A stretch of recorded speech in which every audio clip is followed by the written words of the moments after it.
Have you ever wondered why the woman who chooses silence holds more power over a man's mind than the one who constantly offers him affection? Why the woman who steps back, without anger, without explanation, becomes the very obsession he cannot shake? There's a reason for this, and Carl Jung knew it well. That's why he kept certain books by his side, books about desire, alchemy, and the forbidden terrain of human psychology. Books not just about religion or philosophy, but about the dangerous, untamed landscapes of the unconscious mind. These were not books meant for polite society. They were meant for those brave enough to confront the darker sides of love, attraction, and ego. Jung understood that the most intoxicating relationships are not built on availability. They're built on projection. A man does not fall into obsession because a woman is near. He falls because her silence forces him into his own shadow. She becomes a mirror he cannot control, a reflection of his deepest desires and unmet needs. The woman who chooses silence over validation is not rejecting him. She is forcing him to meet himself. This is what makes her so dangerous to his ego. Men are conditioned, often unconsciously, to believe they must win a woman's affection to validate their worth. They are taught to pursue, conquer, possess, but the emotionally sovereign woman, she who knows her worth, who remains silent in the face of manipulation or pressure, disrupts this narrative entirely.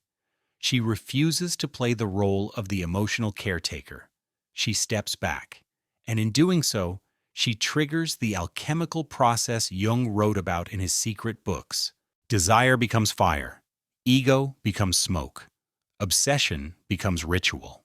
What most men don't realize is that when a woman withdraws, she's not punishing them. She's inviting them into individuation, into a confrontation with their own unmet hunger. And that hunger is not for the woman herself, but for the parts of their soul they've long abandoned. When a man feels the sting of a woman's silence, he often tells himself she is cold, distant, or heartless. But the truth is far more complex. Her detachment is not cruelty, it's clarity. She has decided not to feed the cycle of emotional dependency. She has chosen to become a symbol of something larger, the part of the feminine that refuses to be consumed. This triggers a primal panic in the male psyche. Jung called this encounter with the feminine shadow anima possession. The woman becomes, in his mind, both goddess and ghost. He sees her everywhere, but he cannot reach her. His dreams are haunted by her absence. His waking life becomes an endless loop of what-ifs and should-haves. He cannot stop thinking about her, not because of who she is, but because of what she represents, the lost pieces of himself he has yet to reclaim. Most women don't realize the gravity of their silence. They think detachment is simply about boundaries or dignity, but it is something far more powerful. It is spiritual alchemy. It is the refusal to become a man's emotional drug, the rejection of the role of comforter, healer, or savior. This is why Carl Jung had these books, because they whispered truths that society doesn't want to hear. That desire, when left unchecked, turns into projection. That the ego, when threatened by emotional detachment, will spiral into obsession. That the woman who refuses to participate in a man's emotional rescue fantasy becomes the catalyst for his inner transformation, but only if he chooses to do the work. For many men, this moment feels like a psychological death. The woman's silence feels like abandonment, rejection, or punishment, but in reality, it is a sacred initiation. It is the doorway to shadow work. The emotionally detached woman becomes the mirror that says, "Look at yourself. Do not look at me." And this is where most men fail. They chase the woman instead of chasing their own growth. They stalk her social media, send messages she won't answer, invent stories in their minds about what she's doing or who she's with. All of this is avoidance. All of this is ego protection. They cannot accept that the obsession is not about her. It's about the emptiness her silence has exposed. Jung's work is dangerous because it tells the truth. Attraction is never just about the other person. It is about the unresolved within you. Desire, when it grips the soul, is rarely about connection. It is about the search for lost parts of the self. And the woman who chooses silence over validation understands this at a cellular level.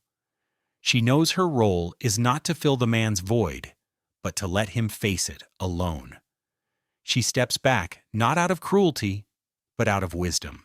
She is the mystery he cannot solve, the echo he cannot silence, the mirror he cannot break. And in this haunting space, transformation begins. In the silent spaces between desire and ego, something ancient is activated. A man who cannot control a woman's attention is forced into confrontation with his own unconscious. This is the psychological crucible Carl Jung studied, the alchemical moment where raw obsession either burns a man to ash or purifies him into something stronger. But most men don't realize they are stepping into this furnace when a woman chooses silence. They think they're just being ignored. They think it's a game. They tell themselves she is testing them, playing hard to get. But the truth is far more dangerous. She is not testing him. She is awakening his shadow. In Jungian psychology, the shadow is everything a man refuses to see about himself. His unmet needs, his wounded pride, his fragile ego, his addiction to validation. When a woman withdraws emotionally, she becomes a living symbol of that shadow. She is no longer just a woman, she is an archetype. She becomes the embodiment of the part of himself he fears the most, the part that is powerless to control love. And this is terrifying.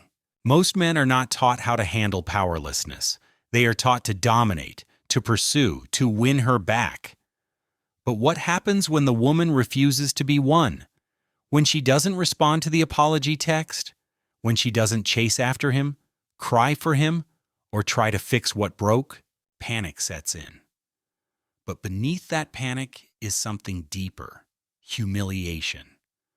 The male ego is programmed to see feminine attention as proof of worth. When that attention is withdrawn, it feels like annihilation. This is why Carl Jung had books about the ego and its relationship to desire stacked next to his sacred texts. He understood that love and obsession are not separate from spiritual awakening. They are gateways to it. The woman who steps back, who chooses silence over soothing, is not simply detaching. She is becoming a spiritual initiator, forcing the man to face the wounds he has buried beneath bravado and charm. She triggers what Jung called the confrontation with the unconscious. And in that confrontation, 3 forbidden desires are often exposed. The first is the desire for control. A man often confuses love with possession.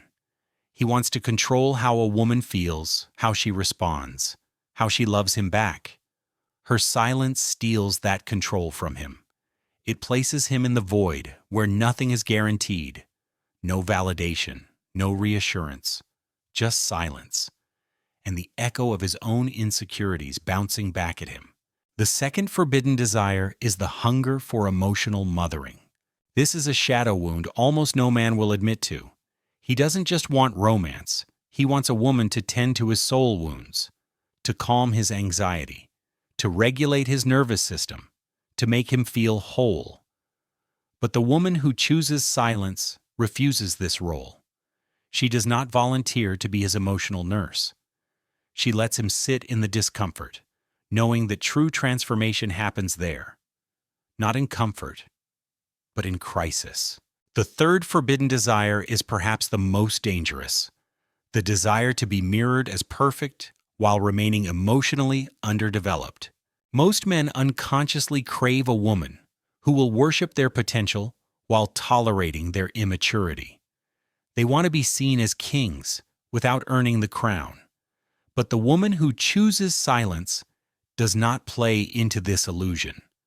Her withdrawal is a message: I will not participate in your fantasy. And so the man spirals, Not because she is gone, but because his reflection is gone. She no longer reflects back his ego's projection. He is left alone with his own image, unfiltered and raw. This is why he obsesses. This is why he cannot stop thinking about her. It's not the woman herself. It's the symbolic loss of his own projected identity. Without her attention, he is forced to question who he is without female validation. For many men, this feels like ego death, and it is. But ego death is not a tragedy. It's a requirement for growth. Most men will try to avoid this process. They will run to distraction. They will text other women. They will numb out with dopamine and surface-level pleasures. But the woman who chooses silence is not concerned with this. She is not there to chase, to explain, or to justify her detachment. Her silence is not a weapon. It is a boundary. It is a sacred refusal to become a placeholder in a man's spiritual laziness. And in that silence, she holds the key to his transformation. If he dares to take it, for the man who dares to sit in the silence, who resists the urge to lash out, to beg, or to manipulate, the journey inward begins. This is the path Jung spoke of, the road less traveled. It is not a romantic pursuit anymore. It is an alchemical process, one where desire burns away the ego, and the man faces not the woman, but himself. Some men will collapse under this pressure. They will call her cruel, cold, or toxic. They will label her emotionally unavailable because they cannot tolerate their own emotional unavailability. They will project onto her all the shame they carry for never having learned how to hold space for discomfort. In doing so, they lose the lesson. They fail the initiation. But the rare man, the one willing to step into the void she has created, will find something deeper. He will realize that her silence is not rejection. It is an invitation, not to chase her, but to find the parts of himself that have long been exiled. Carl Jung warned of this in his writings about the Anima, the inner feminine force within every man. When a man externalizes his anima onto a woman, he mistakes her for the solution to his inner emptiness. He turns her into a fantasy, a symbol of salvation. But when she steps back, the projection collapses. He is left with the raw truth. No woman can complete him. No woman can solve his spiritual hunger. That work is his alone. This is why the emotionally detached woman becomes a catalyst for a man's shadow awakening. She refuses to carry the weight of his unresolved self. She refuses to play the role of emotional caretaker, therapist, or mother. She is not cruel for doing this. She is courageous. Because in a world where most women are trained to soothe male egos, the woman who chooses silence chooses herself. And in doing so, she forces the man to choose. Will he chase distraction, or will he chase his own growth? This moment, though agonizing, is sacred. It is the point where a man can begin to transcend boyhood psychology. He can stop seeking external permission to feel worthy. He can stop relying on the feminine to rescue him from his own emotional avoidance. But this only happens if he sits in the discomfort long enough to alchemize it.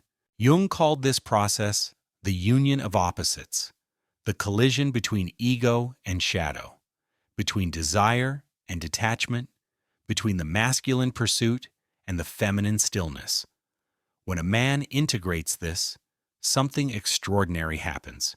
He no longer seeks to possess the woman. He no longer obsesses over her silence.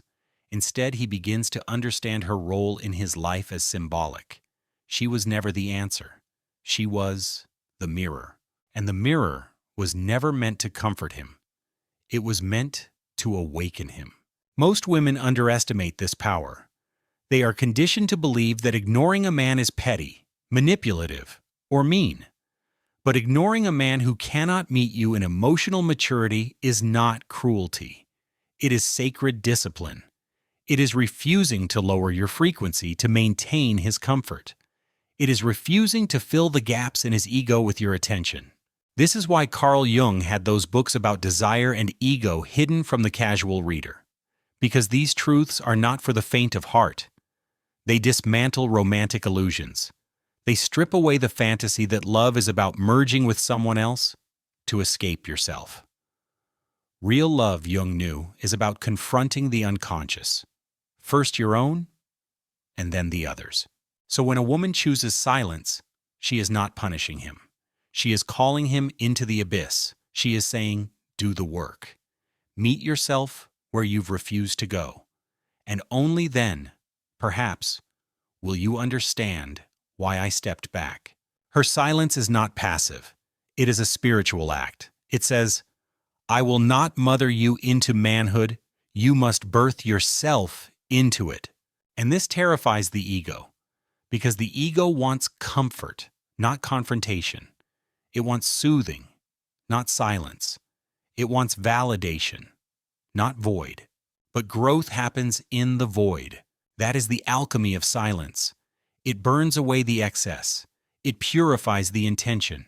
It reveals who is willing to rise and who is content to remain asleep in ego dreams. For the man who rises, the obsession fades. Not because he no longer desires her, but because he no longer needs to possess her. He has found the lost pieces of himself. He stands whole, no longer fragmented by projection. He sees the woman as she is, not as his fantasy. And for the woman, there is no greater freedom than knowing this. She is not responsible for a man's healing. She is not a rescue mission. She is a mirror. Nothing more, nothing less. And the mirror owes no apology for reflecting the truth. The silence she chooses is a fortress built not from rejection, but from sacred boundaries. It is a declaration of self-respect in a world that often demands women sacrifice their power to soothe fragile egos. This silence is a crucible where her own shadow work unfolds, where she transforms the wounds of past validation sought and denied into the radiant armor of emotional sovereignty. She knows, as Jung taught, that the feminine essence is not a submissive vessel for male desire, but a force of transformation, both terrifying and magnetic. When she steps back, she stops being the story in his mind and becomes the myth he cannot forget. This myth holds no answers, only questions, deep, unsettling questions about worth, identity, and what it truly means to love without possession. The man who obsesses over her silence is, in truth, obsessed with the absence of his own projection. Her silence is a mirror reflecting the vast terrain of his unconscious, a territory where pride, fear, and unhealed trauma collide. Every moment he fixates on her absence is a moment he is unknowingly wrestling with the parts of himself he has denied or ignored. It is here, in this shadowed confrontation, that the most profound psychological transformation begins. Jung called this the process of individuation, the difficult journey toward wholeness by integrating the fractured parts of the self. But before a man can truly integrate he must first feel the painful weight of his incompleteness. The silence of the woman who refuses to fill his void forces him to feel this weight fully. And it is no easy feat. Most men will attempt to escape through distraction, noise, or the illusion of control. But the woman who chooses silence offers no escape. She insists on presence, not with her voice or her validation, but with the powerful act of her withdrawal. This withdrawal breaks the familiar patterns of pursuit and surrender, replacing them with a terrifying stillness. Stillness is where the ego falters. Stillness is where desire either burns away or crystallizes into something purer. The man who remains in this stillness is the man who begins to reclaim himself, not as a shadow projected onto another, but as a sovereign being capable of embracing both light and darkness within. She is not silent because she lacks emotion. She is silent because she holds the key to a deeper kind of power, one rooted in mystery, detachment, and self-possession. This power disrupts the egocentric fantasies men cling to, revealing that attraction is not merely about external possession, but about the magnetic pull of authentic presence. This is why Jung's insights resonate so deeply in the realm of attraction and shadow work. The interplay of desire and silence is not a simple dance of attention and neglect. It is a profound psychological alchemy, where the masculine and feminine unconscious collide to ignite transformation. The woman's silence awakens the man's shadow, and through that awakening, his ego begins the painful but necessary work of transmutation.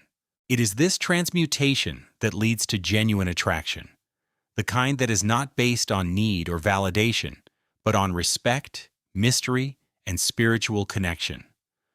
When a man is no longer obsessed with filling his emptiness from the outside, he becomes capable of loving from the inside. And it is this love, the love that flows from wholeness rather than lack, that captivates the feminine essence in return. Yet, this path is not for the faint-hearted. It demands a willingness to face one's darkest fears: fear of abandonment, fear of insignificance, fear of being unlovable. It demands the courage to relinquish control and the patience to endure silence without rushing to fill it. For the woman, choosing silence is an act of sovereignty. It says, "I will not be a balm for your ego wounds.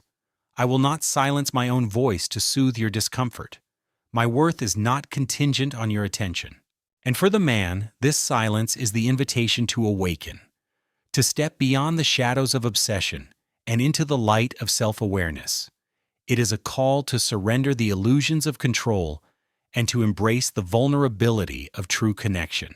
In this sacred tension between silence and desire, between ego and shadow, lies the transformative power Jung spoke of, a power that dismantles old patterns and births new possibilities for love, attraction, and spiritual growth. The woman who chooses silence is not lost to him. She is the catalyst for his greatest awakening. And the man who dares to answer that call will find that the deepest obsession is not with her, but with becoming the man worthy of her presence. She holds the silence like a flame, dangerous, mesmerizing, and untouchable. This silence is her refuge and her weapon. It is the sacred pause where she decides not to diminish her own energy for the comfort of another's ego. In the realm of human connection, where noise often masks truth, her silence speaks volumes. It unsettles the psyche, particularly the masculine ego that clings desperately to the familiar narratives of possession and control. When a man is met with such silence, his unconscious stirs. The layers of denial and illusion peel back, exposing the raw, vulnerable core beneath the armor of bravado. He encounters the shadow parts of himself, those rejected impulses and fears that Jung described as the dark twin living within. The man who cannot stop thinking of her is trapped in this shadow dance, compelled by a mix of obsession and longing that is less about her and more about what she ignites inside him. This ignition is no accident. The emotionally detached woman, by withholding her validation, becomes a mirror to his fragmented self. She reflects not only what he desires, but what he fears: abandonment, insignificance, the void of self. Her silence is the echo of his own unacknowledged emptiness, a call to confront the parts he has hidden in darkness. For most, this confrontation is unbearable. The ego screams for distraction, for quick fixes, for any escape from the uncomfortable stillness she enforces. But for the man willing to brave the storm within, this silence is the crucible where transformation begins. He must wrestle with his shadow, face the uncomfortable truths, and dismantle the false narratives he has built to protect his fragile sense of self. Jung taught that true individuation, The journey toward wholeness is forged through such trials. It demands that the ego relinquish control and embrace vulnerability. Only then can the man step beyond the chains of obsession and become whole in his own right, no longer dependent on the woman's presence or approval. The woman's silence, then, is not rejection, but revelation. It forces the man to awaken from the hypnotic trance of projection and possessiveness. She is not an object to be possessed, but a catalyst for his psychological growth. In this way, her silence holds a fierce feminine power, one that neither diminishes nor demands, but simply is. This power unsettles societal expectations. Women are conditioned to believe that emotional availability is the currency of love, that silence equals coldness or cruelty. But Jung's insights reveal a deeper truth. Emotional sovereignty and silence are acts of self-respect, essential for authentic connection. By choosing silence, a woman asserts her autonomy and invites the man to meet her as an equal, not as a pursuer driven by egoic hunger. The obsession that men feel is not a sign of weakness or irrationality, but a sign of their encounter with the unconscious feminine, the anima, that Jung described. This anima is not a mere fantasy, but a powerful archetype that governs a man's relationship with his own inner world and with women. When a woman steps into silence, she activates this archetype, compelling the man to reconcile his internal divisions. The process is messy, painful, and profound. It involves a stripping away of illusions and a courageous confrontation with the parts of himself he has long avoided. Only through this ordeal can he emerge renewed, no longer a man chasing an idealized image, but a man who understands the sacred dance between desire, detachment, and self-realization. For the woman, this journey is equally transformative. Her silence is not a retreat into passivity, but a reclamation of power. It is the language of the dark feminine archetype Jung warned about, a force that challenges, disrupts, and awakens. She becomes a living paradox, simultaneously alluring and inaccessible, nurturing yet unyielding, present but untouchable. This paradox unsettles the egoic mind, which craves certainty and control. But it also beckons the soul, which longs for mystery and depth. The woman who chooses silence invites a different kind of relationship, one based not on possession, but on mutual transformation. In the end, the man who cannot stop thinking about her is not chasing a person. He is chasing his own awakening. And the woman who chooses silence is not withdrawing love. She is igniting a process of inner alchemy that transcends the surface drama of attraction. This is why Carl Jung had that book. Not to offer easy answers or romantic fantasies, but to reveal the dangerous and beautiful truth about desire, ego, and the silent power of the feminine. The silence is not emptiness. It is the sacred space where both shadow and light can dance, where true love can be born, not from need, but from freedom. The woman who knows this silence is her power, and the man who faces it is invited to become whole. The dance between desire and silence is ancient, woven into the very fabric of the psyche. Jung recognized this as a sacred tension, the interplay of opposites that shapes human experience and spiritual growth. The woman who chooses silence is not simply withdrawing from the world. She is embodying the paradoxical power of the feminine shadow, a force both feared and revered, misunderstood, yet profoundly magnetic. In this shadow, desire is stripped bare of its illusions. It is no longer a demand for possession or validation, but a raw, aching call toward wholeness. The man who obsesses over this silence is not merely caught in the web of attraction, he is caught in the mirror of his own unfinished journey. Her silence is the crucible where his ego fractures, his defenses crumble, and the latent parts of his soul awaken with painful clarity. This awakening is both a gift and a curse. It threatens to dismantle the carefully constructed narratives of identity and control, but it also offers the possibility of integration, the reconciliation of shadow and light, masculine and feminine, desire and detachment. The silence becomes a portal, a liminal space where transformation is not only possible, but inevitable. For the woman, this silence is a declaration of sovereignty. It is the refusal to be a mere object of desire or a reflection of someone else's need. It is the embodiment of the dark feminine archetype Jung described, mysterious, fierce, and unyielding. She is the sorceress of the psyche, conjuring storms and stillness alike, demanding that the man confront himself before he can truly know her. And yet this power is not wielded as punishment, but as invitation. It beckons the man to shed his illusions, to face the shadow parts he has long denied. It challenges him to transcend obsession and possessiveness, to cultivate a love rooted in respect and genuine connection. Such love is rare and profound. It is not the frantic grasping of ego, but the serene presence of soul. It requires courage to withstand silence, without rushing to fill it, to hold space for mystery, without demanding answers. It demands an embrace of vulnerability and a surrender to the unknown. The man who embarks on this path finds that the woman's silence is not absence, but presence.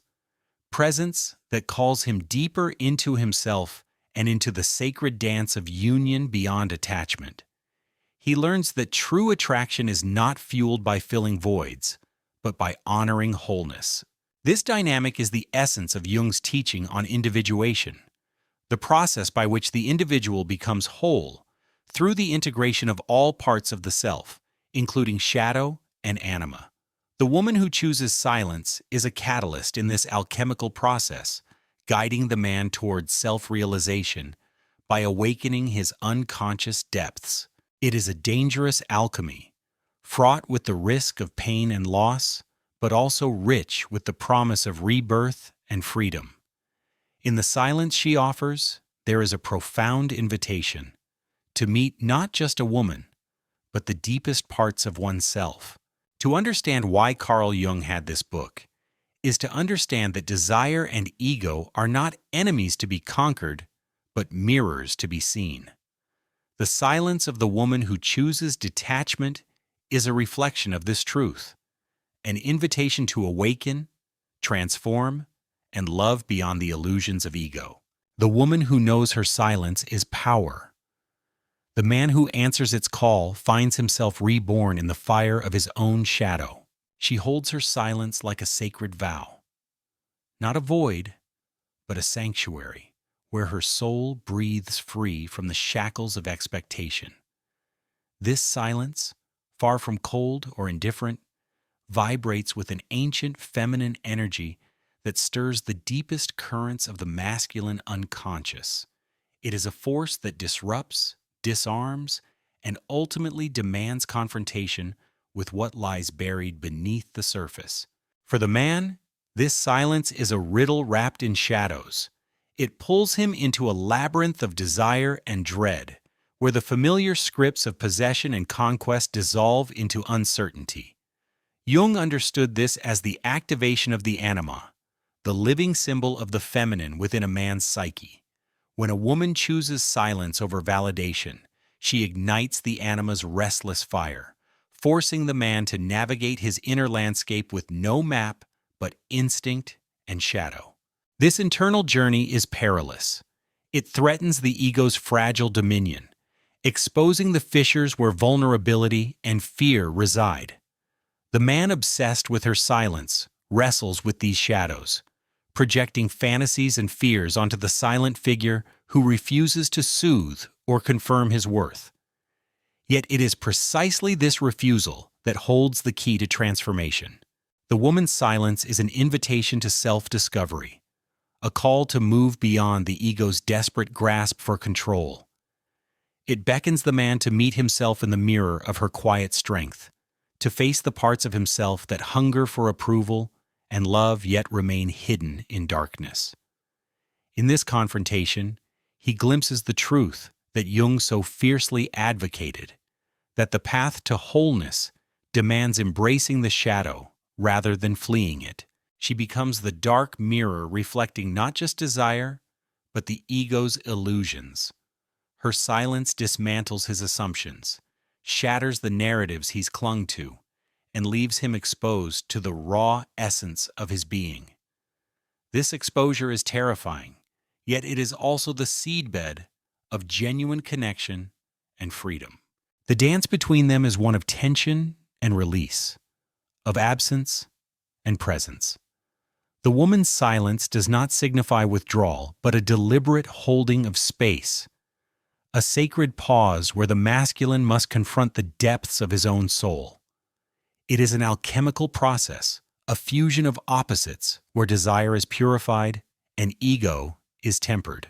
This dynamic challenges the patriarchal narrative that equates female silence with submission or neglect. Instead, it reclaims silence as a potent act of sovereignty and resistance. The woman who chooses silence asserts her autonomy, not through words, but through the power of her unspoken truth. She becomes an enigma that neither beckons nor repels, but simply is, an elemental force that calls the man to evolve or fall away. For the man who embraces this challenge, the silence is transformative. It propels him toward individuation, the Jungian process of becoming fully himself beyond the masks of ego and social expectation. The obsession he experiences is not mere fixation on her presence, but a restless yearning for his own liberation and integration. To understand why Carl Jung had this book is to grasp the profound psychological alchemy unfolding in the interplay of desire, silence, and ego. It reveals the dark, mysterious power of the feminine that unsettles, awakens, and ultimately redeems. The woman who chooses silence over validation is not absent. She is present in the deepest sense, embodying a fierce feminine power that transcends words and appearances. Her silence is a sacred language, a call to awaken from the slumber of ego and meet the soul in its naked truth. The man who hears this call and dares to answer finds himself on a path toward true freedom, a path where desire is no longer a chain, but a bridge to wholeness. The woman who knows her worth doesn't chase, she chooses.